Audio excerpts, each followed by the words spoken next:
Welcome to the Behind the Claw. We will be picking up where we left off 2 weeks ago, pre-holiday. We hope everybody had a good Christmas and a happy New Year, and all of your holiday festivities were a good time and brought you joy. We are back, and so where we left off, these guys were on Elizabeth, and their post uh, post finding Admiral Denisov, one of Admiral Denisov's ships, or the wreck of it. They have now made their way to Elizabeth, and in the process of everything, they in a starport diner or bar got pulled aside and greeted by a nobleman, a gentleman named Lord Penford Ffarnham Blinderby. He's known as Penny to his old school chums. And he is kind of he is the feudal lord of Elizabeth. And so, Elizabeth, there's not a whole lot here. But there are agricultural domes on the surface. They have a very limited downport, but they do have a high port. And if I remember, yeah, the high port's a Class B. The downport's more like a Class E. There's not really a whole lot down here, but they do have these agricultural downs, and they are just about barely self-sufficient. Obviously, because they are only tech level 8, there is a lot of imported stuff, and so that's really the only way that they can sustain themselves is with this export or import stuff coming in. They do have some export for raw minerals and, of course, a little bit of agriculture, but not a lot. They are considered a non-industrial world. And really, it's a backwater. And so with the Scander being in port at the high port, getting their shuttles repaired, they are, excuse me, my ears keep plugging up. So they are in port getting their shuttles repaired, and they're going to be here for a couple of weeks, at minimum 2 weeks. And so Penny has invited them to stay with him. He seems like he's rather lonely. Um, he inherited this residence, which consists of a it's a manor house, but it's obvious that this was a prefab. They purchased it from a Sears catalog and dropped it on the planet or in the dome, and it has been in his family for a number of generations. And his great grandfather or uncle or somebody kicked it, and he has now inherited it, and he inherited the feudal lordship of of Elizabeth, and he does have his servants and staff, and he's got some obviously he's got some robots and whatnot, and he lives in a very royal noble lifestyle, but he doesn't really have any friends, and he's just terribly lonely, and so he invited the travelers to come stay with him, and told them that they don't need to be uncomfortable staying in berths on their ship, and they don't have to get an advantage hotel room here on the starport. They can come down to his manor and live a life of luxury for a couple of weeks. And so they've been kind of getting to know him, and he has designs on wanting to build a golf course in this particular agricultural dome, and he has asked them if they will go and discuss the work with a respected architect in another one of the agrodomes, and kind of convince him to come over and do the groundwork to set this thing up. And so that's where we are going to be picking up. All right, so. Uh,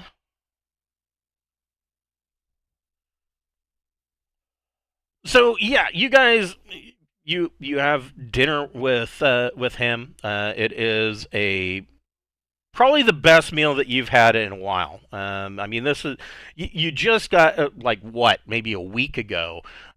You just had a pretty fancy dinner with Magnus Sundstrom. He rented out the entire. I think it was uh, I think it was a generic that he rented out the entire hall and put everything on his tab. And I mean that was pretty good food, but not like this.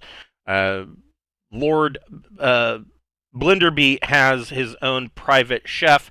He imports all of his own food. Much of it is off world, though. Uh, the chef made a point to let everybody know that the all of the vegetables and the fruit for the dessert, there was like this whipped cream and fruit salad bowl that he made for dessert. All of this is grown right here in the agricultural domes. Now, it it all seems rather grand, but it seems like a lot of food on the table. I mean, there's a roast that has been put down. There's like I said, it's a 5 course meal, not including dessert, and so there's a lot of food. The best wines that you can drink, imported from numerous places across the Spinward Marches. Most of it comes from Deneb. Um, there's whiskey decanters and bourbon and rum and all manner of liquors. And even as piled high on this table with the food as it is, you realize that this is like the king's feast. I mean, most people that are working in the agridomes, the average commoner, if you will, is not eating like this, but they are eating well. But there's not enough left over after that fact for Elizabeth to really gain any profit by exporting anything, and they don't. They're a non-industrial society, and so and they are capable of sustaining themselves at tech level 8, and anything like most of what you see in Penny's manor is all imported. Anything that's higher than tech level 8, and his manor is all sorts of. He's got holographic communications displays and everything that you would want up to tech level 15. He probably has available entertainment systems and all manner of things. But the average person here doesn't have that. And so he tells you a little bit more. This golf course architect. He's not really a golf course architect. He tells you. He says, "I may have misspoken. He's not specifically a golf course architect. He is an agricultural terrain engineer, and but I think that he would be most excellent at setting up this golf course, and he both of you can make a recon plus social check. Yeah. Recon plus 13. Oof, you got it. Oof, Audrey. Nope. Audrey misses it, but Zerzi, Audrey doesn't know what golf is. yes, Audrey is confused about the entire game. Like Audrey, she's like sitting there looking on her mobile comm, trying to look up what golf is. Wondering, well, do we have to wear the kilts? I don't. Zerzi, you catch him in a. It's not necessarily a social faux pas, I dare say it. But he lets out a little piece of possibly important information, and he says that Rutherford, this agricultural terrain engineer, not only do I think that he's going to be the man for the job, and he'll know how to set up this tourist golf course so that we can attract more nobility. I'm sure that he'll be able to do it, but and in such a way that that he can deal with the aggressive but ecosystem critical birds that are in the area. What are these birds you speak of? He says, "Oh, it's not even that big of a thing." But so when these agridomes were set up, there was shortly after the agrodomes were set up, there was a big initiative to bring in the proper wildlife uh, that that would be needed in order to keep the soil rich and viable. And some of that entailed bringing in certain insects. So we have insects in these agrodomes that are pretty much based uh, across charted space. He says unfortunately we even brought in cockroaches from Terra. He says, but they serve a purpose on the ecological scale. Another thing that we brought in were Iowal, which are small uh, rodents native to Aslan worlds. And the original idea was that they would burrow, and of course, burrowing creatures, part of what they do is they aerate the soil, much like the insects do, but on a much larger scale. Well, the problem is that some of the insects that we imported into the domes for the purpose of ecology, the the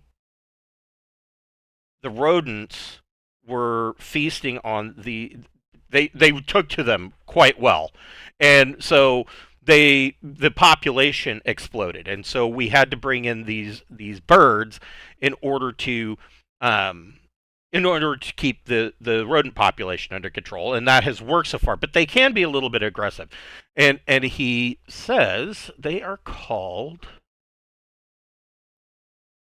Here, find it. I need to find. I did not open the book. It doesn't matter. I don't think it matters.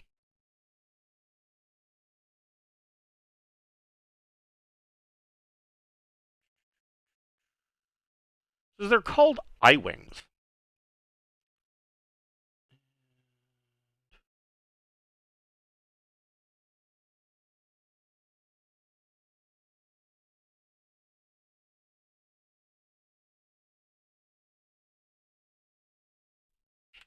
And these particular, so eye wings are generally, um, these are eye wings. Eye wings are generally genetically bred, and they're present on a lot of worlds uh, across charted space. And eye wings, the bottom part of them, their feathers are uh, they always end up being a color that is the same as the sky. So they have kind of a natural camouflage to them when they're flying. And they are also well known for this um, high pitched kind of screeching scream.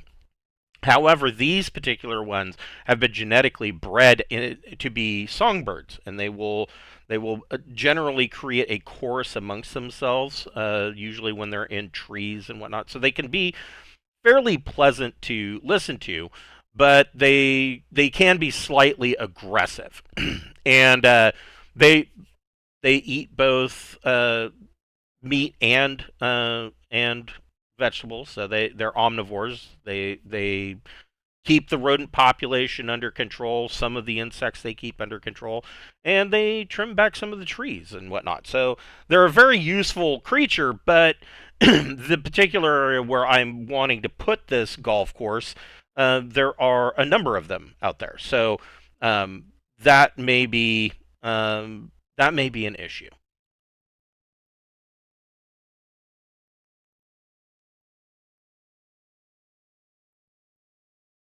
So So, that's what he tells you about the eye wings. are they going to attack the guests? Well, that of course is a bit of a concern, and I'm hoping that this gentleman, being the excellent agro engineer that he is, I'm sure that he'll be able to come up with a plan of how to either uh, do the landscaping for the golf course in such a way that the eye wings aren't going to be um, an a disturbance to our guests, or he may come up with an idea or have a plan in which we can perhaps rehome them to another section of the geodome. He says that seems a little bit strange considering that they fly, but I'm sure it can be done. Have you ever been to a golf course, Lord? He says, "Why, yes, of course I have. I've played golf with the Duke himself on Regina." Then you know that golf courses are made to be like large and open areas, you know? Oh yeah. Oh, absolutely. So these agrodomes are, to give you an idea, these agrodomes are huge. They're probably a good, I don't know. Well, I can tell you. Right. I think I might be saying they're a few kilometers across or something like that. Yeah, they're like 5 kilometers in diameter. My So my point is that unless you're going to build a gigantic like net over the golf course, which is going to look horrible to these people, you're not going to be able to stop the birds from getting to them. And the liability of them being attacked or, God forbid, killed, nobody's going to want to come and golf for that.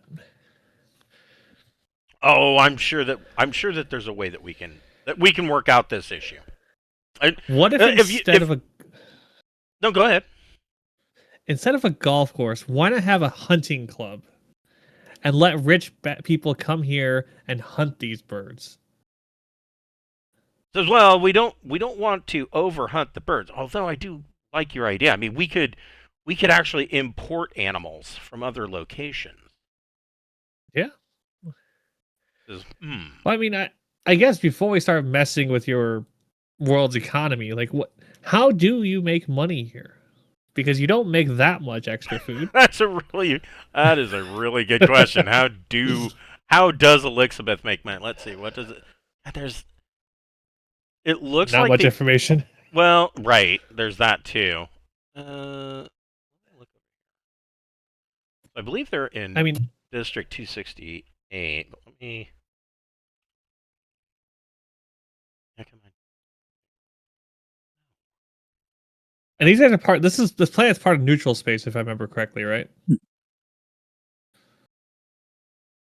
on. I believe so. Let's see. Like it's not fully and under imperial control. Here we go. Here's a look. What's it say? Yeah, it says it's in the subsector of District 268. That's all. See, this is exactly what I'm talking about. I've got the behind the claw source book, and it says the planet's there, and that's all it tells me. Yep, there's a planet there named Elizabeth. That's all you're going to get on it. Like, thanks, thank you so much for that.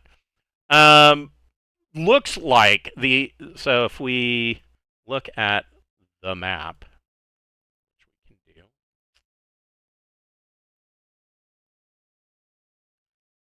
So Elizabeth is right here. Yeah, so they're not officially under They're not. Empire. They're not officially in the Imperium. I don't think. Well, they are actually a Like a protectorate or something. they are an Imperial protectorate, and there is a naval base here.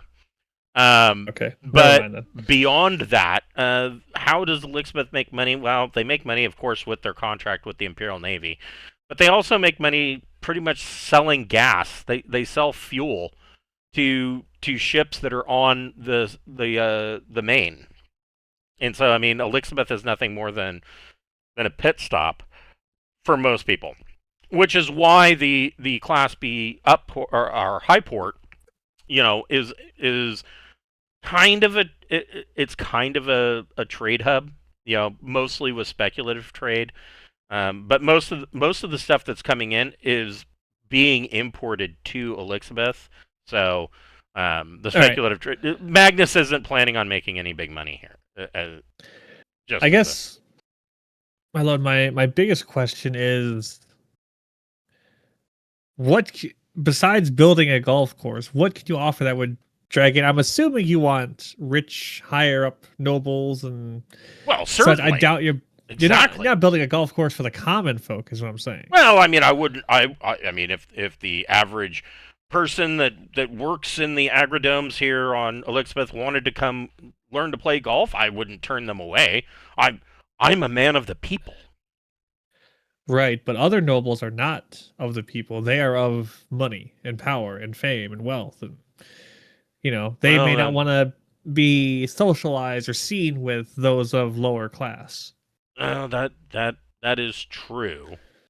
Well, maybe once the golf course is set up and laid out, I mean, we can always come up with, kind of a open golf day, and we can schedule days where the common people are allowed to come in, and other days it would be closed down strictly for the nobles that are vacationing, or perhaps if we can get enough tourism to come in, the nobles can pay to basically rent out the entire course for a day or two. I think that this could draw in a lot of income for Elizabeth. My problem, Audrey, being an engineer, will notice that you cannot simply just have a golf course. You need an infrastructure for it, which your agridomes don't support. That's true. Rich people are going to want a nice place to live at that is not just your residence. They're going to want their own rentable Airbnbs and space B&Bs and all that kind of stuff. Oh, and that would definitely be part of it. I mean, part of wanting to get Mr. Rutherford to design the golf course, of course, would be to set up a luxury resort area. This is going to cost you. I'm a former diplomat. I mean, this is not my forte, but I know the life of luxury. This is going to cost you tens of millions of credits. Oh, mere pittance for what it'll bring in. But if you can't afford the cost, it's going to just ruin your entire planet. Or I can even afford worse, the cost. He says, I appreciate your concerns, but for something this important, in order to change Elizabeth's economic situation, I will. Money is no object. I have no qualms at fronting the bill myself. You have materials to build the buildings? No, I'll pay for them to be brought in. Oh. I mean, obviously, a lot of the resort planning is going to be prefabricated buildings. Hopefully, at some point in the future, after we are up and established with our new golf course, we can, of course, then bring in an architect that will build something much more grand. He goes, something better than my minor estate that is here.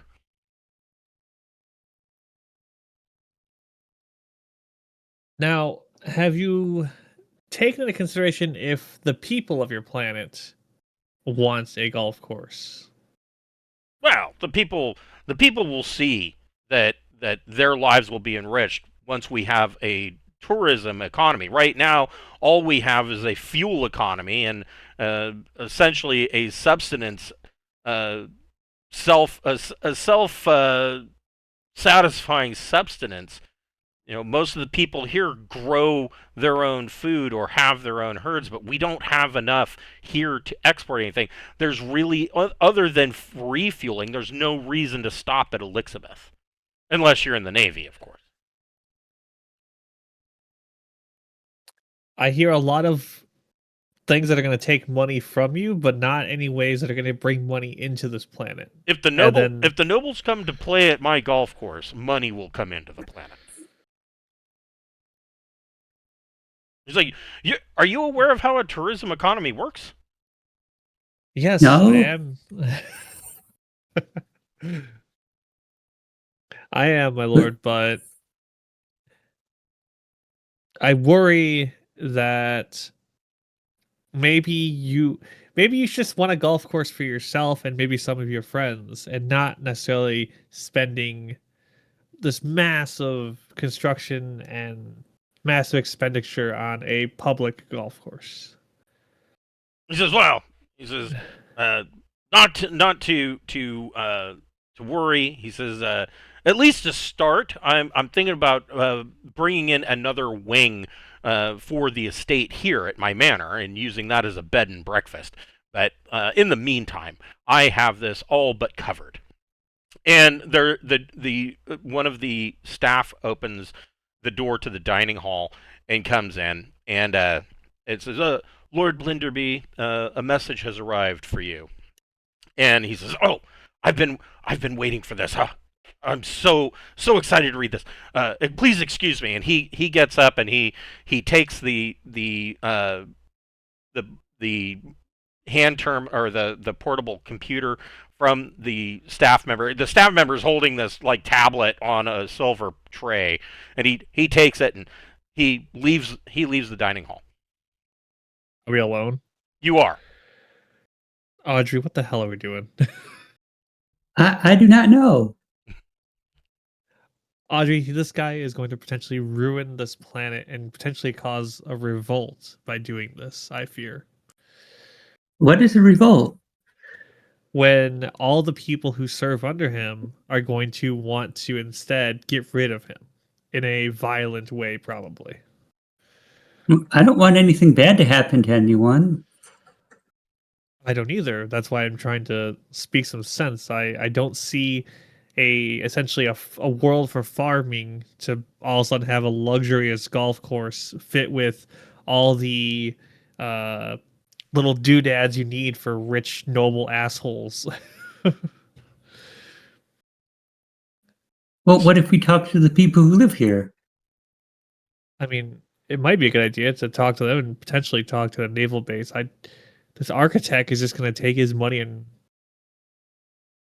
waste it, probably. There's no way you can make a golf course safe from flying birds. Like, they're going to fly there unless they build like a whole new special dome and don't have the birds there. I think this is a fool's errand, and I'm trying really hard not to just take him for his money or something because it seems like it'd be easy to do, but it's not the right thing to do. So with that, he comes back in, and Blinderby seems really excited, and he tells you, he says, "Okay. So I know that I was going to have you go to the other agrodome and speak with Rutherford, Mr. Rutherford, about designing the golf course, but that can wait. That can wait. This is I've been waiting for this." He flicks his hand, and a hologram comes up over the dining table, and it shows a solar sail ship. And he says, "I ordered this yacht, and it has been delivered. They delivered it, however, to the refueling post orbiting the gas giant at the naval shipyard. And I just received word that it has been it has arrived, and I need somebody to go and pick it up. Would you mind so much taking my small craft to go and pick up my solar sailing yacht?" And this is the yacht in question.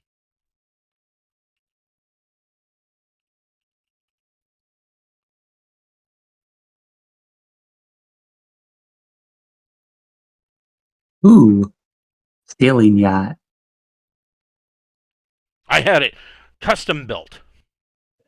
It's more of a rich noble's toy, as there are obvious far cheaper ways of getting around the system. Right? Yes. He says, I'm actually planning on hosting a solar sailing yacht regatta and slingshot racing around the system. I plan to be in first place with this. Well, I would like to. Unfortunately, I am not a pilot, my lord, and Audrey is not a pilot either. Well, you do still have Casimir. I mean, he's a pilot. Well, kind of. You'll have to make his roles, I guess. But Okay, he can do it. Well, and you've got piloting 0, don't you? You want me to pilot a 20 million mega credit ship? You'll learn on the job. Yes. So he says ideally, and he brings up a hold on here. Let me look at that.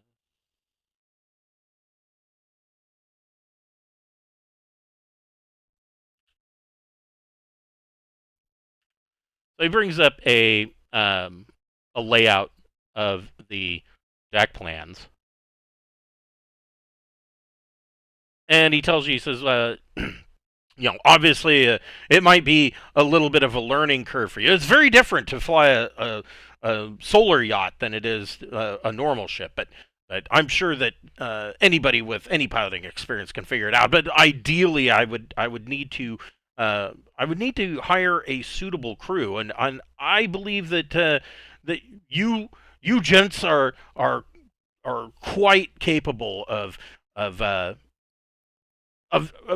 hiring said crew and making sure that they are up to the task. Do we want to do this, Audrey? Well, I can fix things on the ship. It shouldn't need fixing. It's brand new.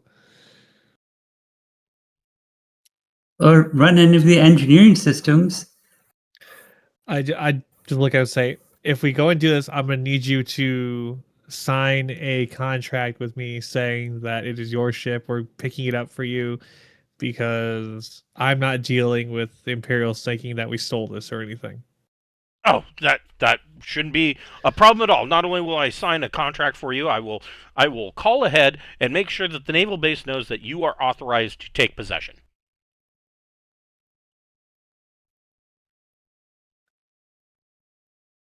Can I do like an admin check to think if there's anything important I should know or do before trying to take possession of this ship? Sure. I just want to make sure that like just showing up and be like, hey, I'm allowed to take this. Okay, I got a 12 for admin admin skill. So there's not. I mean, if he's going to call ahead and basically give you a contract, and probably in addition to that, he's part of this contract he'll have drawn up because he has an attorney on staff. Um, Part of that will be adding you as a writer to whatever insurance he has. And he's completely aware. Blinderby's not really hiding anything. He is completely aware that this would be something completely new for you guys, and he expects that there to be some on the job learning. I mean, but it's really a simple matter of picking it up. What you do know is that this thing probably shouldn't have been delivered to the Imperial Naval Base to begin with. And so anybody that you're picking it up from, they're going to be annoyed that it was even delivered there. Like, Okay. And that's not Blinderby's fault necessarily. It could just be that whoever delivered it, whatever ship that delivered it, probably was the only one large enough to carry it, and they weren't going to Elizabeth, they were going to the naval base, which is here at the large gas giant. Do we have to take our own ship, my lord, or do you have one for us to take there? He says, "Oh, no. I would, of course, allow you to use my current ship. I have a runabout." And he brings this up on the hologram. That is really rich. Yeah, he's loaded. Same thing. I have him like sign a contract with me with this saying like, I'm in possession of it. He owns it. If something happens to it, it's not my fault. Oh, absolutely. No, nothing untoward will be wrong. I will go and I will have our the estate attorney handle everything, attach you as on our insurance. Everything will be covered. I suppose what do we do with the runabout after we get to the gas giant. Oh, you can leave it there, and I'll have somebody else go and pick it up later. Okay. All right, I guess we're gonna go be ship bringers. I can't think of the word for it. Okay, we'll go do that. Okay. So did you? You guys have, like I said, Zerzy has Pilot Zero, Yeah, and Pilot Zero. this is not a big deal. In fact, you probably won't even. Well, you might need to make an astrogation check. Well, I can bring Clanker. Clanker has all electronics and all engineering at one. Perfect. And then Audrey, I think Audrey, you have what skills you have? Audrey has astrogation. All right, you can be astrogating. So Okay.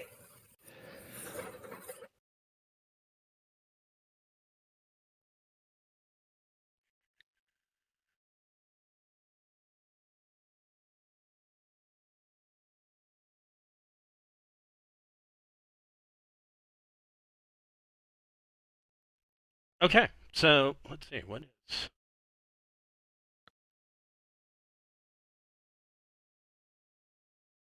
Okay, so yeah, he takes you out the next morning.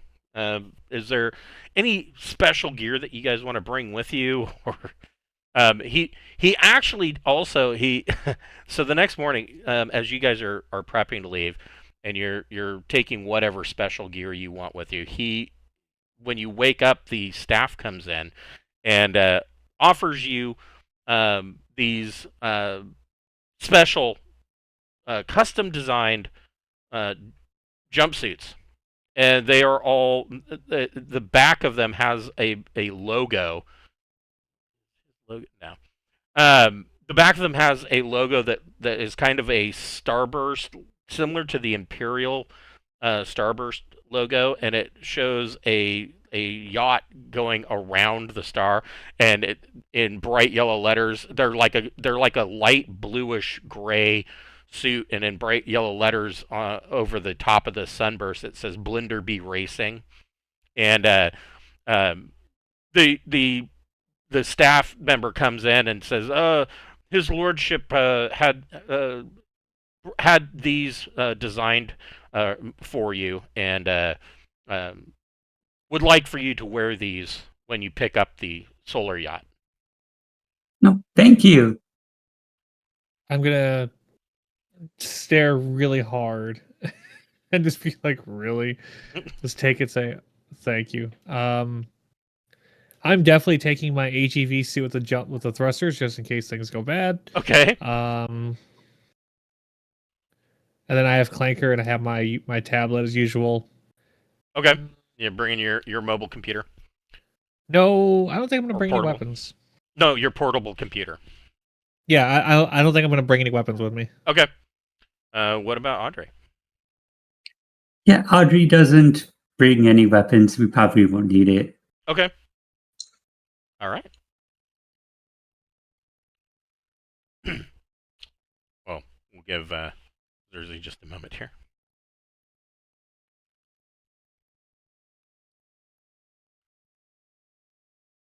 Okay, so he greets you at breakfast. So are you both wearing this jumpsuit? Audrey wears Well, it. I'll reluctantly wear it for now. I do. No, go I ahead. don't look happy. You guys come into the dining hall, and he says, "Oh, those jumpsuits look absolutely fabulous. That will thank you for wearing these. This will look so great for the regatta." He says, "So, I have," and he flicks his hand off of his mobile comm, and both of your mobile comms, you get a um, contract that has been written up by the estate attorney, and all you have to do is thumbprint it, and you are you are a part of you agree to the contract. You are added to the insurance waiver for both the runabout and the solar sail yacht, and he informs you that he called ahead last night, sent a message ahead, which should be arriving probably right about now to the naval base, confirming that you will be arriving to take ownership of the solar sail yacht. Yeah, Audrey would sign the document, but she asks the staff if they can add a tail hole to her outfit. No, it already has it. These were actually essentially 3D printed for you, so it was all designed for you. Sweet. And he tells you, he says, and after everything's all said and done, I know you're not going to be staying permanently, but after it's all said and done, you can feel free to keep those as a souvenir. I mean, Thank you. I'll keep it. I hope you would both come back to visit me at some point. You are a nice person. Oh, of course. So after breakfast, he kind of leads you out back, and there is a landing pad out behind the manor, kind of down a hill on a second tier, and there is this runabout, a 15-ton small craft, pretty fast. It's got 6 G's of acceleration, so this thing will get up and move. And he says, wow! This was my old ship. It serves its purpose, but for pure luxury and for the regatta, I'm so glad that the solar sailor is here. You could tell he's just absolutely ecstatic and excited about the sailing yacht showing up. I'm just ready to go. Yeah, Okay. Don't go full throttle right away and kill us. Well, So go ahead and Zerzy, you can make a piloting small craft plus dex check. I got an 8. Perfect. You only needed a 6. So you guys climb aboard, and Zerzy fires up the engines. Audrey, why don't you go ahead and make a engineering power plus intellect or education, your choice. Okay.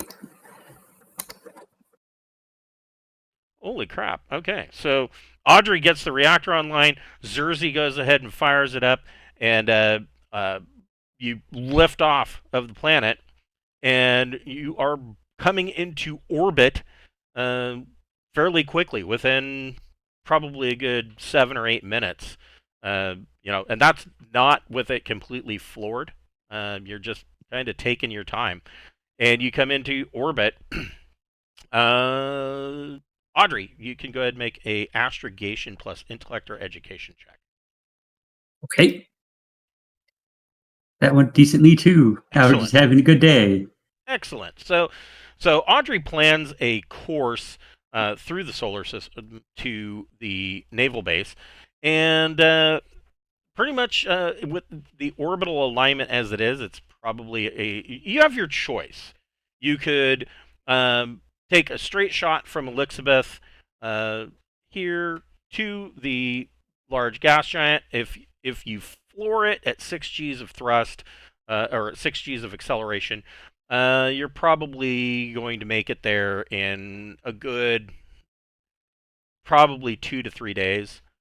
The alternative, of course, you could set a course and slingshot around the star and get a little bit of a boost in speed, bringing you up to about approximately, well, it depends, anywhere between 8 to 10 G's of acceleration, cutting that time down to a single day. Let's do the first option. Yeah, let's go. Let's be safe. It's not our ship. We have to pay if we damage it. And Zerzy's like, yeah, I don't fly very often. I don't even have my license yet. I still have a learner's permit. It's my first time flying a ship, so I don't feel like pulling off slingshot maneuvers. Nope. Okay, so it'll take you about 3 to 4 days, but um, you are on course and will arrive in that time. What are you? I mean, how are you guys spending your time? I mean, halfway there, at about a day and a half, Zerzy will need to flip, and do a break and start the braking burn. Uh, so, I mean, you got about a day and a half of before anything has to happen. How are you guys spending your time in the cabin space? Now, this cabin space is actually it's all leather and or at least faux leather interior. There's a stocked mini bar, you know, peanuts galore. The little airplane uh, fresh pack salads are in there. Um, oh, I'd probably just explore on the ship and just try to wrap my head around that.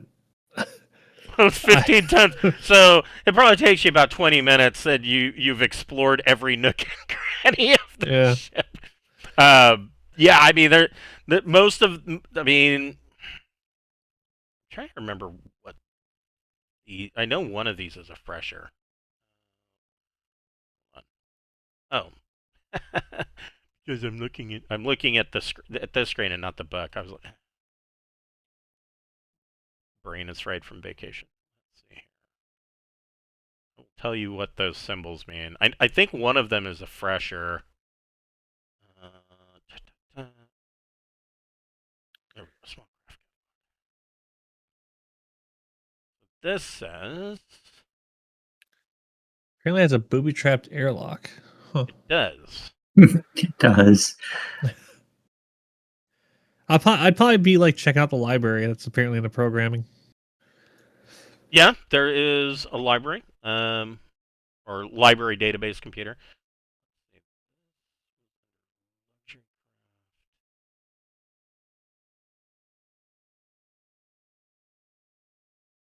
Oh, these are modules.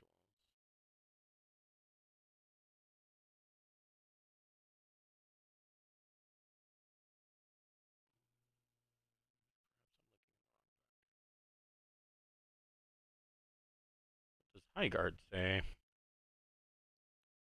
One of these has a key that tells me what these all are. Here it is. So it looks like. So this is a fresher.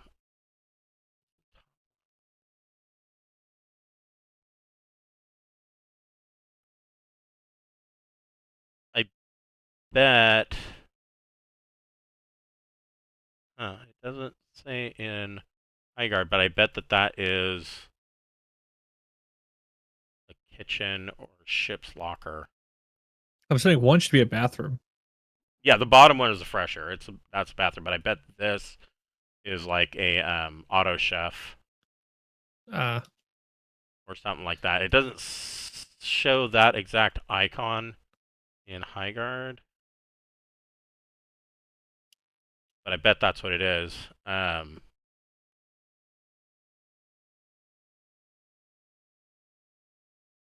It's funny that they're showing that this is. Oh no, it's cabin space. 7 is your cargo hold. Tiny little cargo hold, just enough for you to basically.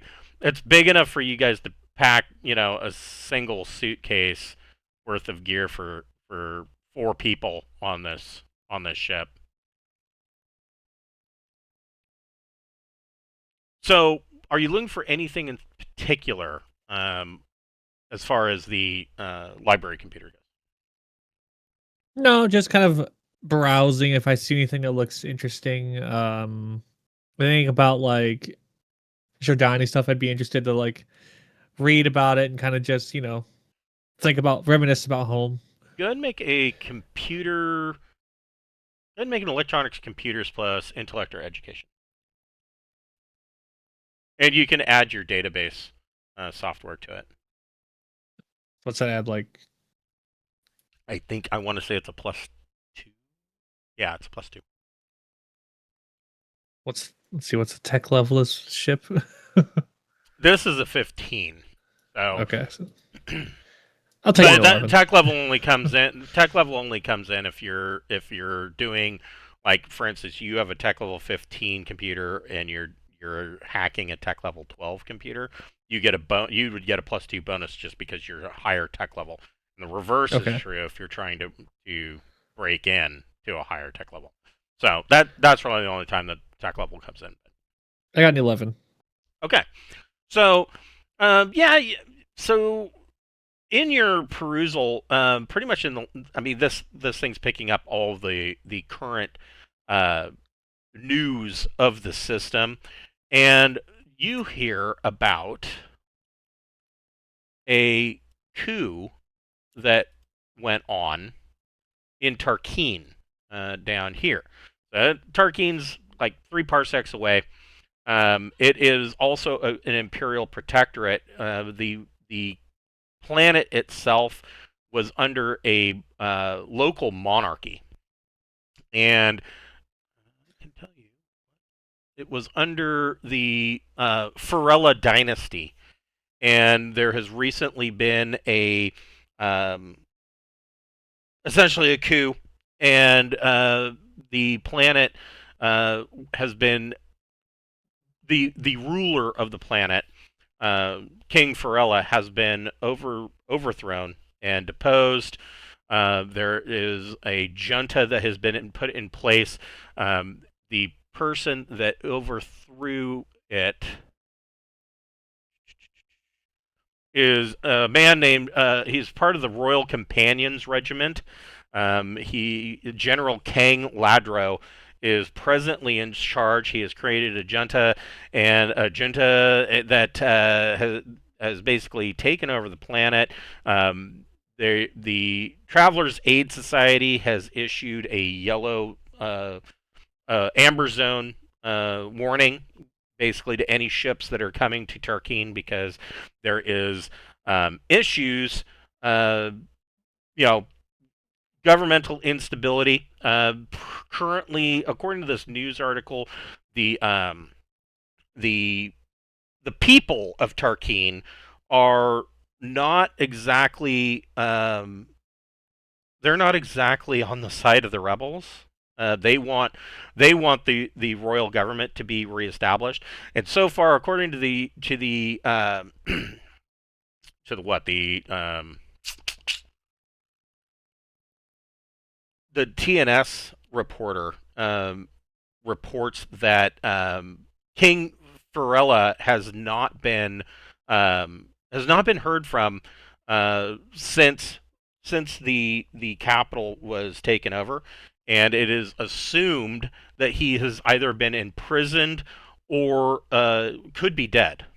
And so the other thing that is brought up is that his daughter, Princess Gloriana Farella, has also not been found, but there is footage of her being sequestered out of the administration building when the fighting started. So they believe that Princess Glorina is actually in hiding, but they don't have any confirmation of that. The key part of this, the reason why it came up as part of your search, is because it is believed, or at least there are rumors, according to this TNS reporter, that this was kind of it was kind of spearheaded by off-world interests, and it is believed that part of those off-world interests, a lot of corporate shenanigans and just political bullshit going on in the background, but all of it seems to point possibly to Jodani operatives. It could be a intelligence operation from the Jodani consulate that has caused Tarkeen to be overthrown. Now, why would they do that? Well, I can tell you a little bit about Tarkeen. Not a lot, but a Is it little. like is it some place of note, like for military? Are we going to be There, flying through there? not that you're aware of. Let's see here. I will tell you. Because it's not too far from where we are now. I think we're going up towards like gun, steel, mithril, and all that kind of stuff. Right. Yeah, that's the plan, is to head up towards the metal world by route of the Lunian shield world on the Imperial side. So, Tarkeen is a non-industrial but rich agricultural world, and it has a bustling agricultural economy. And it shows, according to economic data, it shows that it has been on a steady rise over the past several years. So it's just a bustling, rich planet. Um, So it's a breadbasket. it is a breadbasket. Okay. It requires extensive imports of outside technology. It has a standard tech level of 7, but they are rich enough that they can import just about anything that they want. Yeah,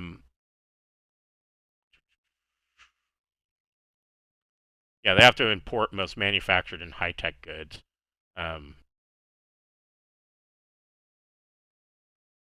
Rich world with a prosperous, thriving world economy. It is a client state of the Third Imperium in District 268. Amber Zone, with an environment, laws, customs, life forms, or other conditions that make it dangerous to visitors. There is an Imperial scout base there in the system, but they're scouts. It's an Imperial protectorate. The scouts aren't really going to care about a rebellion going on the main world. That's not their job to deal with.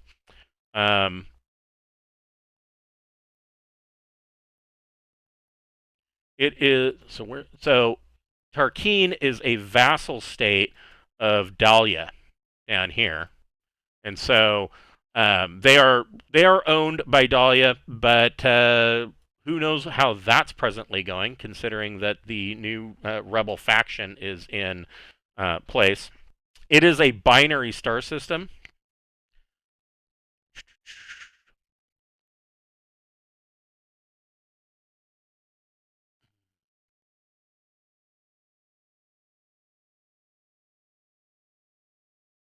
All right. Well, That's about all. shenanigans are going on in a place that I'm not near, and it's not affecting me. So. And it brings up, this is what their system map looks like.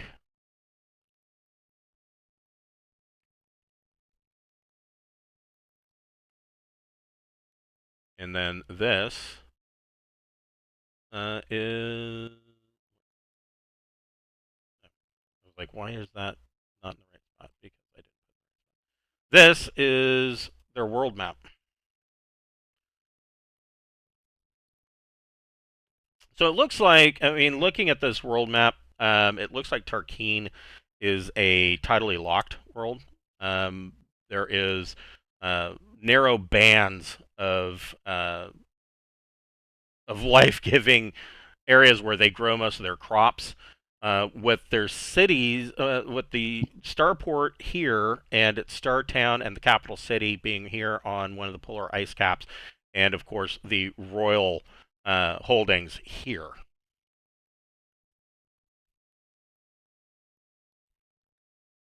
Well, note to ourselves and to Audrey: don't go to this planet for a while. Oh, truth be told, I don't think we're going to be doing much sightseeing in these coming days. Well, coming months probably. I will allow Zerzi. You can make an admin.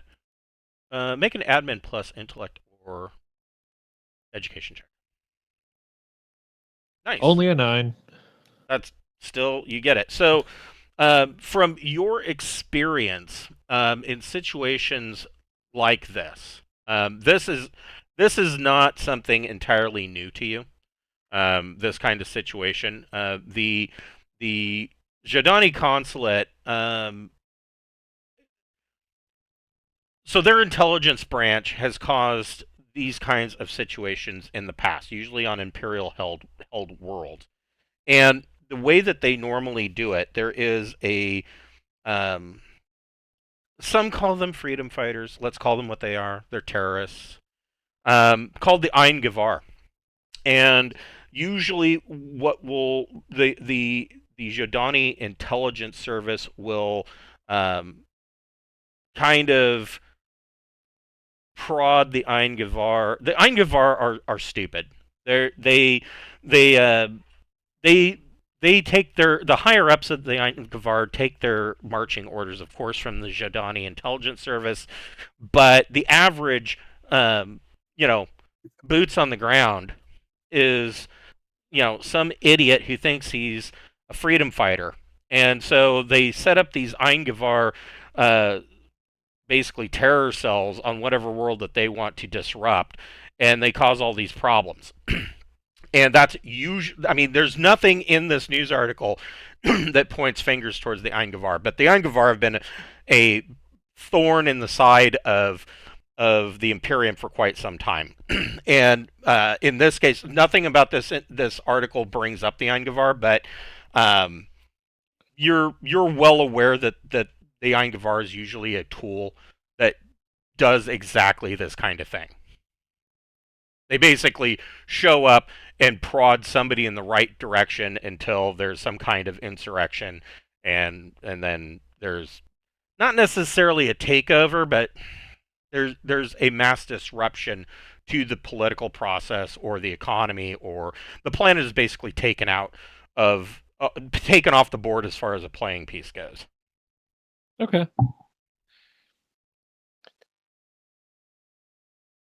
Yeah, I try to just take note and just be like, yeah, I mean, sounds like we're getting more and more news that more and more odd or bad things are happening. We'll just have to see what goes on. What's Audrey doing for a day and a half? Eating All right, everything well, eating everything in the auto chef. well, yes. First, Audrey would eat all the food on the ship, so now there's a mess all over the floor.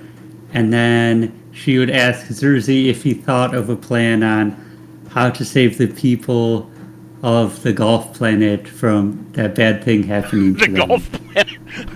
Elizabeth, yes. Which bad thing are you referring to? Where the people will be sad and not want to live there. Oh, they don't mind living there, but if our Lord doesn't keep them happy, then he's going to probably get overthrown, because I don't recall seeing much of a guard or military force on that planet, so... Well, I mean, there's an Imperial naval base. I mean, Right, but I would mean, imagine that Elizabeth probably has some private military contractors that they brought in, a security force. But I would not expect Elizabeth to have a whole bunch. You're probably talking about a couple of system defense boats in the 200-ton range, and probably maybe a platoon of ground right. troops. I mean, you're not talking a whole lot on Elizabeth. A platoon just might saying- actually be more than I'm thinking. I mean, So their population. I want to say their population's in the millions. 1, 2, 3, 4. No, it's not in the millions. It is. Elizabeth has a population of.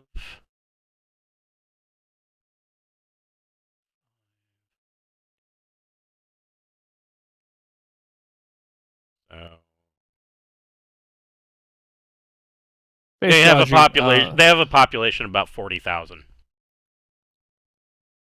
So if there's, as long as the civilians there don't mess with the military base and they aren't being that destructive, they may not interfere that much, the Imperial, if the Lord gets replaced. I mean, the way that big governments work is, as long as the overall area is an effective affected negatively towards them, they may not bat too much of an eye towards it. Like if Hmm. an armed mob went into his little home that's, unguarded and murdered him, but didn't do anything else, it's hard to say. I mean, over coups and overthrows and rebellions can go many a way. Well, That, he's nice, so I don't want anything to happen to him. He's nice, but he's young and dumb. He's wanting to build a golf course on a farming planet that can't even make and money. worse than young and dumb. He's young, dumb, and bored. He's Oh yeah. bored. But, well, can't people come there to look at their birds? Or they can get tractor rides on the farms? But this is not something that somebody is going to spend lots of money traveling the stars to do. You would be amazed at what noblemen will pay to do. Well, yeah. Rich noblemen would very likely pay to go to an agrodome and take tractor rides on the farm. I shit you not. The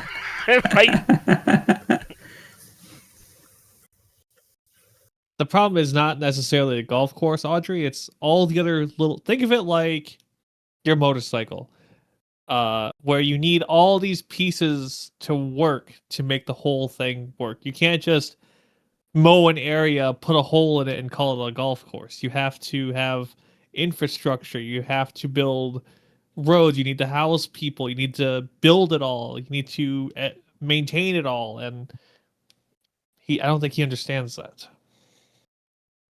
I don't either. I am good at machines, but other things I don't understand. So about you guys reach about the day and a half mark, and Zerzy does a flip and burn. Zerzy, go ahead and make a piloting small craft plus dex check. A 7. Perfect. And so you do a flip and begin your braking burn, and after about a day and a half, you come into the Imperial naval yards, and there is as stated, there is a refueling station as a part of this, and it's kind of off to the side. It is there is public facilities available for refueling there, but as you are coming in to that station, you receive an basically the first thing that you hear from about 8 hours out is that there is a automated message that comes in, informing all civilian craft that are coming in for refueling purposes. That first of all, the large gas giant is monitored. So if you are going to be doing any wilderness refueling, you must set your transponder to active. And second, that docking berths at the refueling station are limited, and so your time at the refueling station should be contained to refueling and then moving on. And you're reminded, civilian craft are reminded that full refueling services are available at the high port around the main world of Elixabeth. And so, and when I say that this refueling station is small for civilian craft, they've got like 5 berths. That's it. You don't. One of the berths currently, your passive sensors and berth information, of course, comes in on the docking status, and you see that there is a in-system solar sail yacht that is taking up one of these berths. So there's only 4 berths available out of the 5.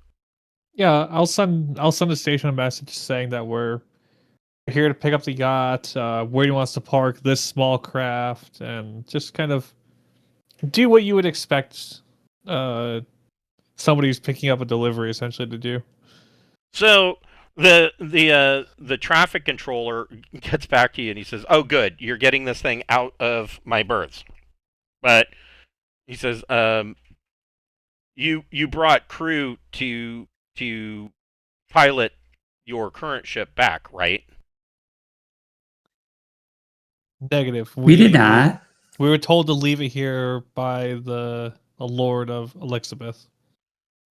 And audible sigh comes over over the comms, and he says, "So what you're telling me is that your present craft is going to basically replace the solar sail yacht and continue to take up space in my refueling berths."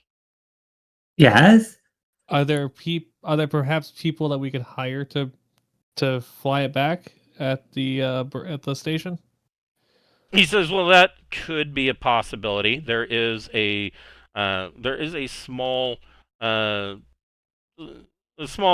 area for people that are waiting for their ships to refuel. I wouldn't necessarily call it a restaurant or a bar, although they do serve both liquor and food. But it's more of a large seating area, waiting room, while your ships are refueled.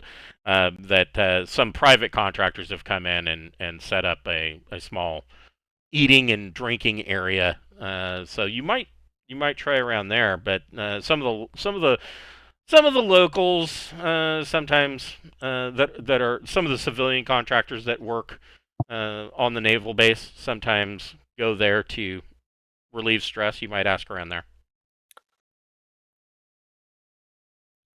Well, I mean, the guy is filthy loaded, so I'm sure we can hire somebody to fly this small ship back for us. I say that just like that to the guy. He says, "Okay, well, I mean, he found you guys to come pick up his toys. So you are clear for docking in berth 2. The solar yacht is currently docked in berth 1." He says, "Stay on your present course and don't deviate. The any naval warships in the area start to get a little touchy if you deviate from course." Thank you. I acknowledge. So 8 hours goes by. Zerzy, you can go ahead and make another piloting plus dex check. As my I'm just waiting for me to mess this up at some point. Well, luckily these are all. Oh, there you go. Oh, That's not a ter- That's not a. eh. That's not a terrible failure. So it's a routine check. You did fail from a 6 though. So you bring the the runabout in, and you scrape the paint off the side. Ooh. There's just a little bit of, not like serious damage, but there's some bent girders and things in the dock, and you kind of just bring it in, and there's a big crunch as you come to a stop, as you meet the airlock uh, uh, joist that comes out to meet the side of the runabout, and you you can hear over your comms come alive. What the hell was that? I mean, oh my god! You better have insurance. Luckily, we do. I just don't even say anything. So yeah, you guys have docked. I mean, any landing you can walk away from, right? And so you have docked, and you are given. Basically, you have the the run of the solar yacht. I mean, are you going directly to the solar yacht, or are you going to this little uh, dive bar? Audrey, do you want to go to the dive bar together to hire a person to take this other ship back, or do you want to do that Yes. yourself and I'll prepare the ship? We should hire someone to fly that ship back. So you're gonna send Audrey the Varger to look for a pilot for the runabout while you go to the solar yacht. Is that your plan? That's what I was saying. Like, do you want me to go with you, Audrey, or is this a mission? Yes, we'll do it together. All right. Well, we'll go together with Clanker. Okay, so the three of you, including Clinker, step off the solar yacht, and there's a whole bunch of you see a bunch of naval personnel kind of standing around, looking at you like just shaking their head. Wow, what the hell? And so evidently you pick up that word has gotten around that you are attached to not only the ship that just scraped up their docking berth, but also the solar yacht. So the naval personnel are just like, what the fuck, man? They just these guys, fucking nobles, man. And so you make your way into this little area, and it looks like the waiting area outside a airport terminal, except that there is a small kiosk and a makeshift bar, and the bar even has wheels on the bottom, so it can be wheeled in and out, and a number of stools around it, and they are serving, you know, basically the most basic of food. You're talking about hot dogs and maybe a couple of hamburgers, and they've got like 2 or 3 beers on tap, and that's about the extent of it. And there, you see that there are a number of people kind of sitting around in chairs, kind of enjoying a meal and chit chatting. About half of these people that are sitting in there, and when I say a number of people, there is. First time I need to bring up dice. There are.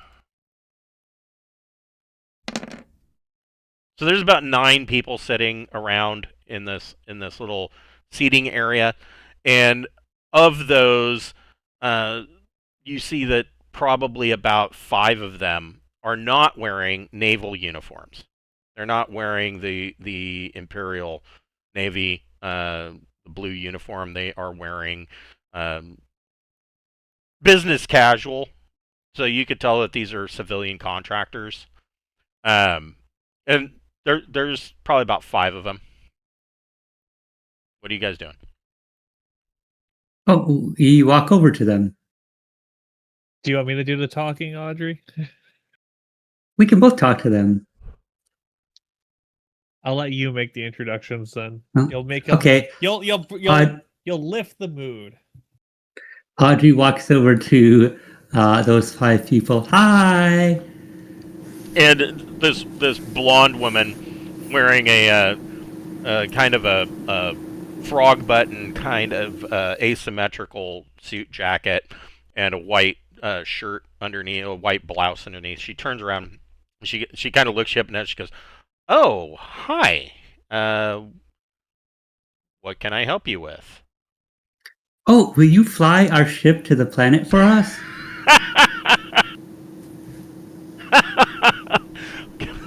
Go ahead and make a persuade plus social check. Okay. Let's see here. Leave it up to Audrey to just be blunt about it. Hi, will you fly our ship for us? Okay. Persuade I plus. stand there and watch and see what social. happens first. she goes no. She goes, I'm an Instel Arms contractor here on the naval base. But you good luck. And she turns around and just walks off. She goes, I have to get back to work. Okay, thank you anyway. There's 4 more people now. Of course, she said this loud enough. Audrey said this loud enough that everybody is kind of looking around. Greetings, everyone. Are any of you, by any chance, a pilot looking to make a quick buck? Go ahead and make a persuade check. Persuade plus social, and you get a +2 to that. Only a 7. Wow, it sucked. So one of there is one guy, and he looks like he probably works maintenance. He's wearing some kind of uh, greasy, dirty jumpsuit overalls kind of thing, and bright orange color. And he goes, "How much of a buck?"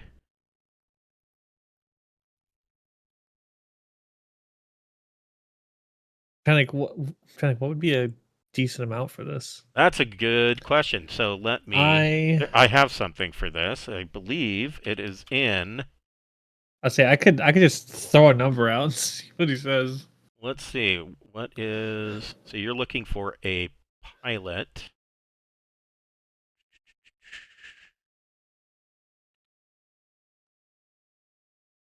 Passengers, repairs.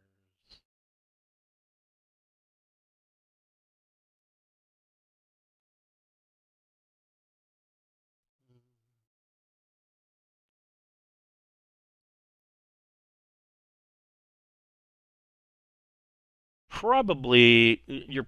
So base end of a for a pilot for just a trip like this. Um, so because it's a one-way trip, and this guy's probably going to want to come back to his job, right? So you're probably looking at about 2 to 500 credits, depending on his expertise, and you're going to have to pay for passage for him to get back, which for I mean, you're talking about in-system passage. Shouldn't cost you more than um, I mean, you're talking about basic passage. Probably shouldn't cost more than another 200 credits. So at the top end, you know, 700 credits is like the bottom that somebody would be hired to do this kind of job for. At the low end, it'd be 400 credits. I'm just gonna look and say I will give you 500 credits to get there, and when you get there, you talk to the Lord of the planet. Rich guy, can't fucking miss him, and you can milk out of him whatever you can. Just you're talking about the nobleman on Elizabeth. What's his name? Lord Blinderby. Yes. Yes, him. He says, go and make a persuade another persuade plus social check, and you get another +2 to that.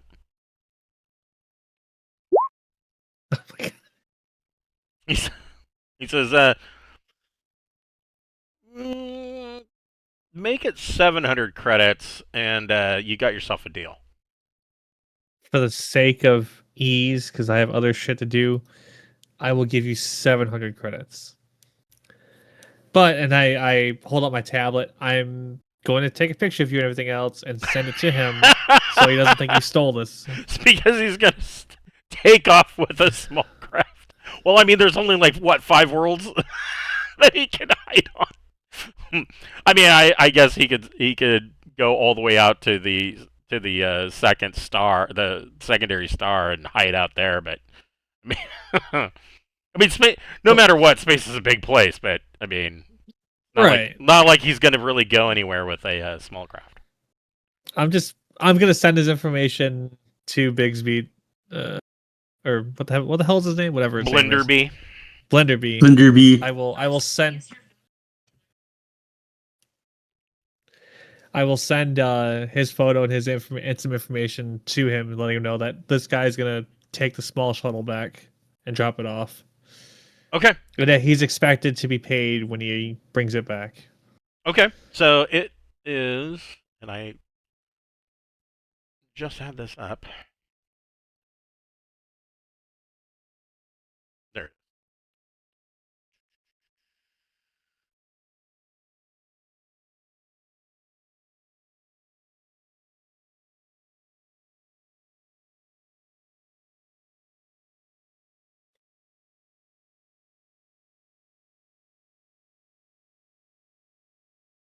So yeah, I mean it's probably about a from here to here, probably about a 5 hour time difference. So saying that Blinderby will get your message in about 5 hours. That's fine. And yeah, I do all that kind of stuff, and I mean, I don't know what else I can do really, except for just take the guy at his word. so I guess that's Odoo. so this is one orbital and one two, yeah, we'll say about 1 AU. So this, according to this, your trip took 27.8 hours. Okay. At six, if you were doing 6G at 6G of acceleration, it'd be 27.8 hours. And at 2Gs, from the surface of Elizabeth to get up into orbit took you 1,414 seconds. Okay. So I don't know why they put it in seconds, but okay. But so yeah, I mean, to give you a little bit of idea of, I mean, space is big. Yeah. It's evidently not as big as I thought it was, but 27.8 hours, you know. So, so yeah, this guy, if you have something, if you need him to, you took his picture. Do you need him to sign something? He's like, Oh yeah, I'm a former I'm a admin asshole. So like I make a little quick contract for him, make him sign it. I get his photo, his name. sure, I mean, he's getting paid the top dollar to do this just from me. He's gonna get paid more when he gets there. sure. Go ahead and make an So admin plus intellect or education check. that's what I thought. Excellent. You got you have your contract is more solid than any of your persuasion attempts. And so yeah, he thumbprints it and he's like, "Sure." And you pay him his 700 credits and he says uh which he's like, "Which of the two is it?" He's like pointing out the They, window. I put him towards a smaller one. I said, "You take that one back." Yeah, that one that is dented. One with all, and he just kind of laughs and goes, "So the one with all the scratches on it?" Yeah. Yes. He goes, I want to make an addendum to that contract. I want to make sure that we know that I'm not the one that scratched it up. I will. I will let him know. You don't have to worry about it. He's like, all right, I'm trusting you. And he finishes his hot dog, and throws what's left in the trash, and heads off to the runabout.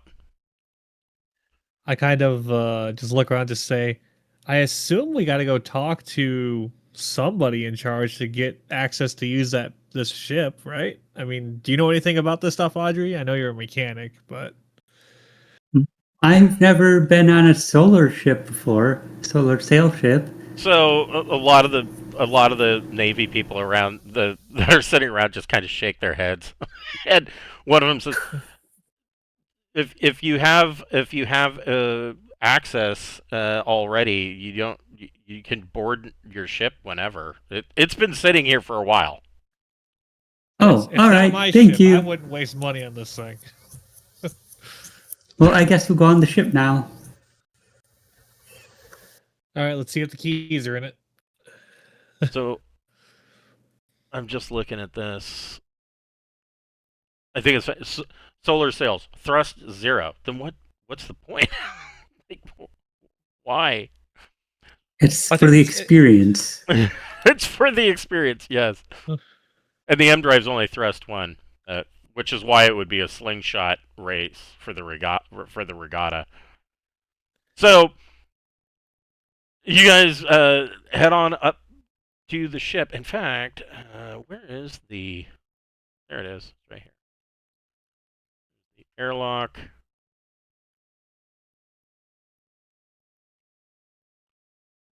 The giant Zersey on the map. Come on now, behave.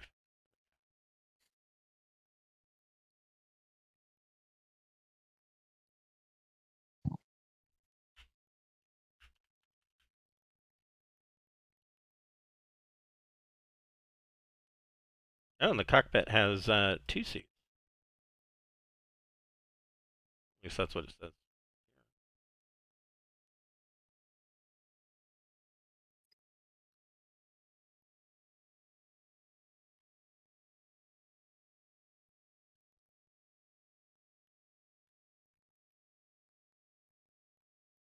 All right, so you guys board this ship. It is a 2-deck. I mean, do you want to take a tour of the ship or just get underway? I mean, I guess we Audrey's could. going to explore the ship. Let's go explore.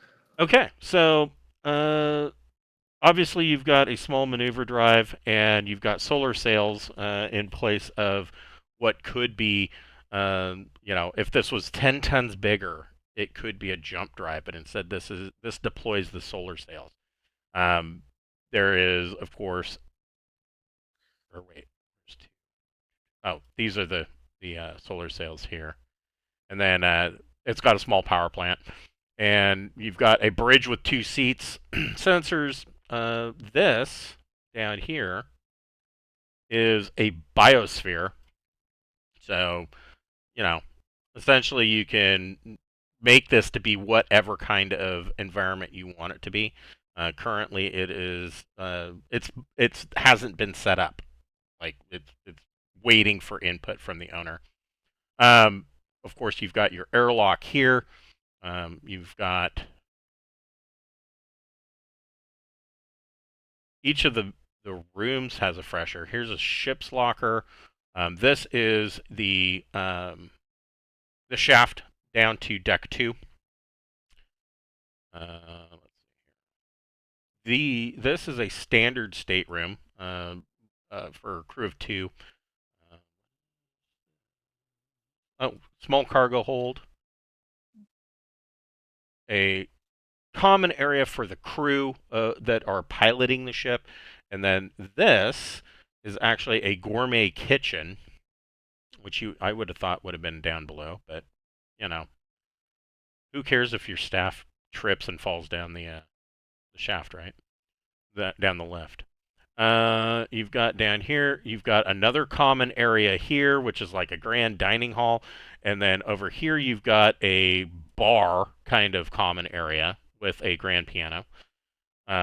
This is a high state room. Both of these are high state rooms.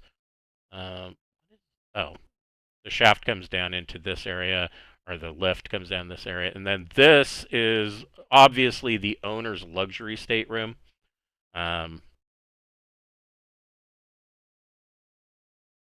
With dual toilets, I guess. I mean, whatever, rich people. I don't want to use the left one. I'm going to use the good one that's on the right. So I mean, this thing is decked out. But I mean, regardless, it's still stuck in system travel. Even though I grew up with some money, this is so stupid and such a waste.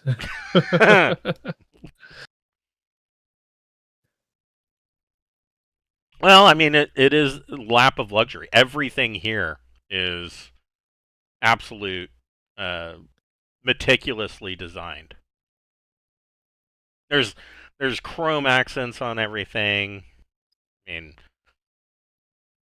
even the corridors are like they're not just um, a bulkhead. They're actually lined with like richly stained wood. Well, Audrey, when I try to fly it, I guess you can go hang out in the biosphere and make it whatever biosphere that Vargers like to hang out in and chill in. It's Okay. a big sandy beach, mud. Just roll around in it. So, all right.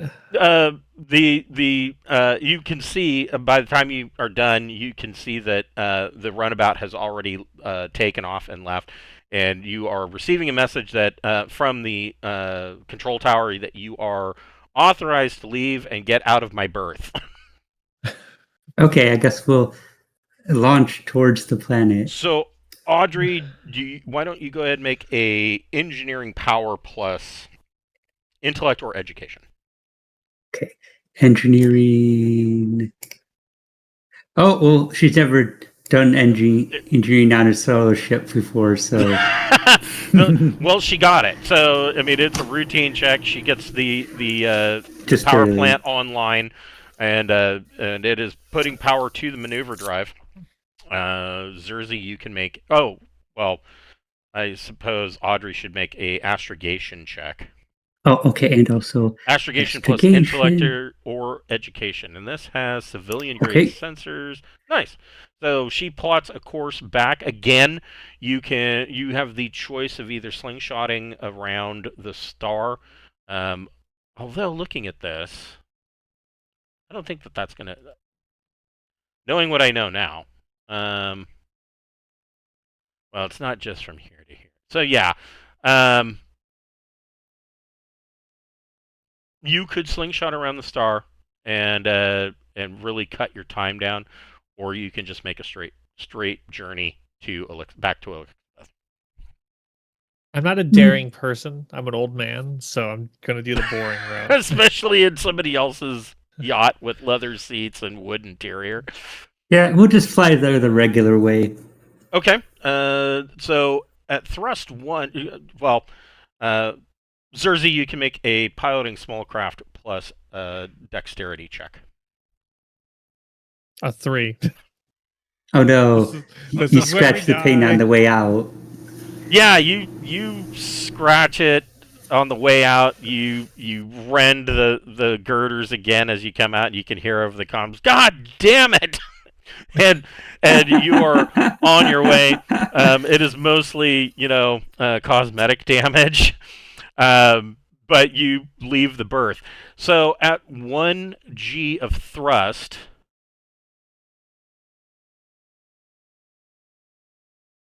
68 hours back to Elizabeth. Now, you can either maintain 1 g of thrust, or you can make that. You can pretty much double that time if you wanted to deploy the solar sails and take the luxurious trip back. Fuck it, I'll deploy them. Okay, so you deploy the We'll solar have some sails. chaos. You deploy the solar sails, and you are on your way back. Who wants to make an electronic sensors plus intellect or education check? Remember, if you don't have that, Clanker can do it, but he's only got 2d6 plus 1. Oh, Audrey has electronics. She'll be poking those buttons then. All right. Doesn't see anything. Doesn't see anything on the sensors. Yeah, your sensors pinged that something came into the system, but you kind of your sensors are on passive right now, so you're kind of looking around. You registered that there was an incoming radiation surge that would designate that there was an incoming jump.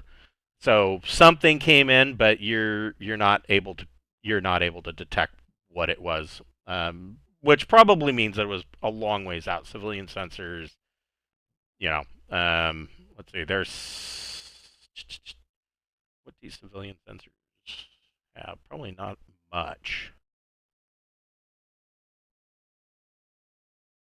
I mean, unless it's close or adjacent, you wouldn't even have full visual.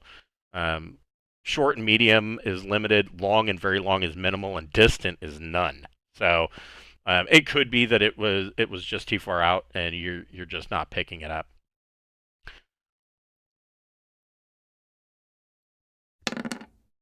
So yeah, what are you guys doing for your 68 hours on the way back?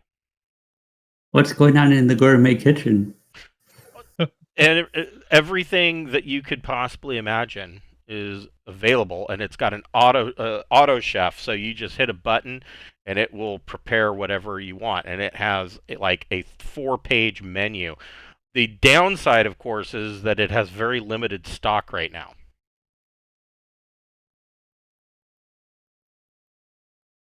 Okay, well, Audrey orders a big meat dish and eats it. Okay, so you order a steak, and literally what this thing does is it right now, because it has limited stock, it essentially 3D prints you a steak out of protein paste, and fries it up to your specifications, and serves, and it comes out. And We I mean, it tastes like a steak. I mean, it yeah, it's 3D printed, but it still tastes like a steak. Um, but you make it back to Elizabeth with limited to no real issues, or at least you make it back to orbit of Elizabeth. You are radioed from the ground control, basically the Class E starport, wanting to know what your landing specifications are. Are you docking at the high port, or are you landing on the planet's surface? And I better double check this I'm thing. assuming probably they the need high to. port. I'm assuming they I need to don't know why stay you'd want out it of on the atmosphere. planet. Yeah. Okay. Um, so yeah, it's streamlined. And it has arrow fins. It could theoretically land on the planet. That'd be a little wonky though, wouldn't it? I don't know. I'm sticking it. I'm keeping it out of space. I'll put the sails away and let them know this is his brand new ship. Okay. Um, so yeah, you let the high port know that this is Blinderby's new yacht, and they immediately grant you docking privileges. He has a private docking berth on the high port, so you have authorization to dock. Go ahead and make a piloting small craft plus dexterity check. While I'm doing this, I asked them, did the other ship arrive? It did. It did, Okay. and it landed on the surface at Blinderby's Manor. Okay. So you have no problem this time docking, and you bring her into port, and as you step off of the ship, one of the ground crew says, "Oh, yeah, that there's some pretty bad paint damage there. If you want, I can go ahead and get started working on that." Oh yeah. I mean, that's the way it came. That's how it was when I got it. You know. That's how we got it out of the blister pack. Listen, I was told to pick up as is. So Fucking UPS. Kicking my box around. So yeah, you deliver Blame it. someone else. You deliver it, and within a couple of hours, you are granted a private shuttle down to back to Blinderby's Manor, and he is very thankful. The technician from the naval yard, when you come into Blinderby's Manor, he's sitting there. He's got there's food and there is beer, and he's sitting there chatting with Penny about what he does on the station, and Blinderby just seems absolutely fascinated by the common man's life, and as you walk in, the guy looks up and his mouth is full. He goes, "Man, you didn't tell me how great Penny is." And Blinderby goes, "Oh, I'm not that great of a guy. You provided a great service for me," and Blinderby just kind of thumbs his mobile comm, and you see a chime go off on the pilot's or the technician's mobile comm, and he looks down, and both of you can make a recon plus social check.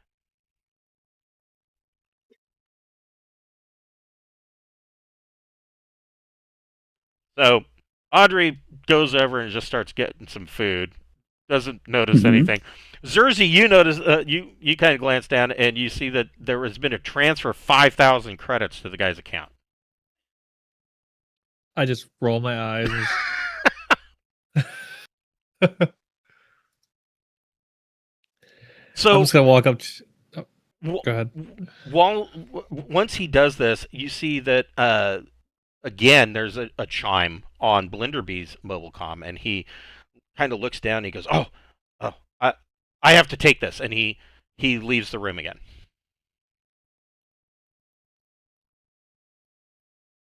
And the technician kind of finishes up his food, and he goes, "So, yeah, how'd you like flying that solar yacht?"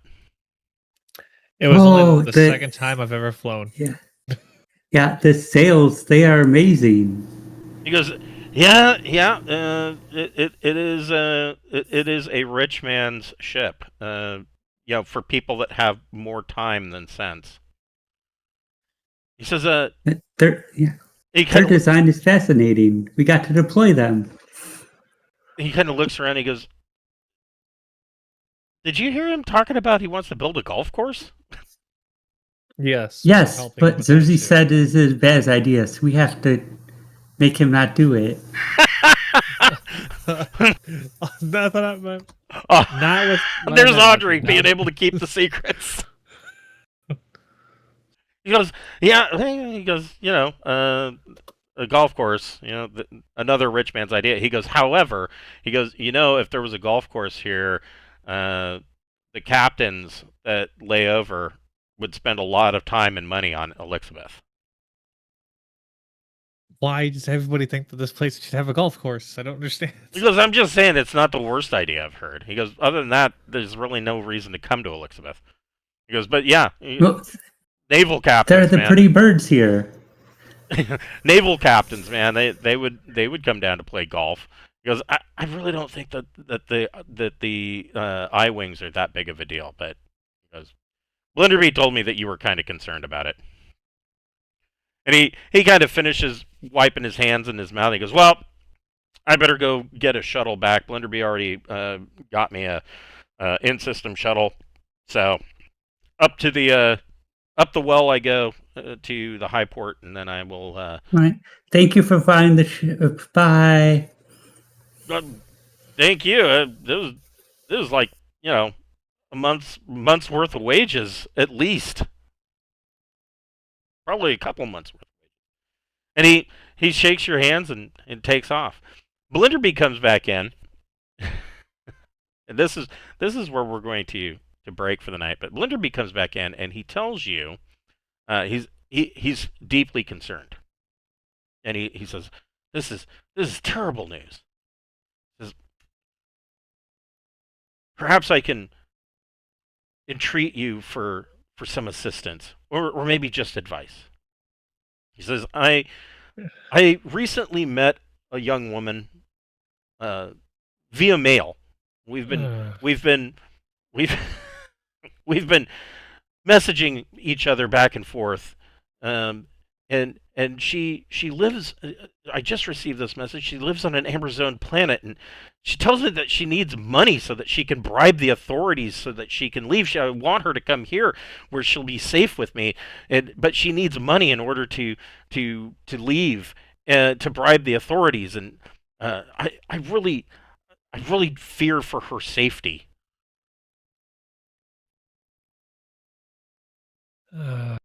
I really. Oh, if only he wasn't the leader, I'd smack him. Yeah. Oh, you should do that to help her then. No, you should not help her. He says, She is not real.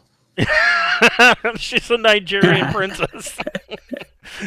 If you just deposit 1,000,000 credits into my bank account, I'll pay you back tomorrow. I'll Um, say we're still entitled to payment for bringing your fancy new ship, aren't we? oh, absolutely, absolutely. And he says, I'm sorry, I completely forgot. I'm so concerned about about uh, Glorina, and he flips his screen over and he thumbs it. Both of you get 5,000 credits. Ooh. He says, if you want to, he goes, I understand that you won't be in system forever. If you need to, just before you leave, there's a bank up on the high port. You can withdraw that in cash. Maybe instead of a Thank you. golf course and women on amber zoned planets, why don't you just come hang out on the Scander for like a month and explore the stars and have fun and And he says, let your other people take care of the ruling of this place. wow, that does sound like a good time, but I can't leave poor Glorina uh, down on that Amber Zone planet. Did you hear? There's a coup down there. Her father might be dead.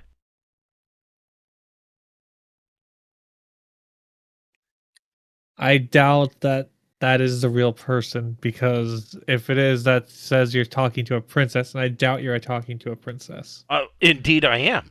I have been speaking with Glorina Farella of the Tarkeen system. We've been courting one another through mail. Have you like video called her or something? Well, we've sent video messages back and forth. This particular message that I received was only in a written text message. Per, perhaps if I covered your fee to travel to Tarkeen, perhaps you could extradite her from the city on your own. I would Yeah, make it we can well pick her worth. up for you. I would make it well worth your while. How about you let me analyze the messages with my computer to see if they're legit. If they are, maybe we'll talk. He says, "Oh, certainly, certainly." And he, I'm doing this to protect you from like scammers and stuff like that. Like, no, certainly, and I admit I need all the assistance that I can get. So he sends the message to you, and you can begin your looking over of the message, and that's where we'll break for tonight. That's All that right. story you heard about in the news about the Yes, rebels Audrey. taking over the planet and the Yes. princess fleeing. Yes. So maybe it is a real person. Yes. All right, we will break here for tonight, and we will pick this up again next week on Wednesday night at 6:00. Okay. See you everyone All next right. week. Have a good one, guys. Oh my god, you're killing me.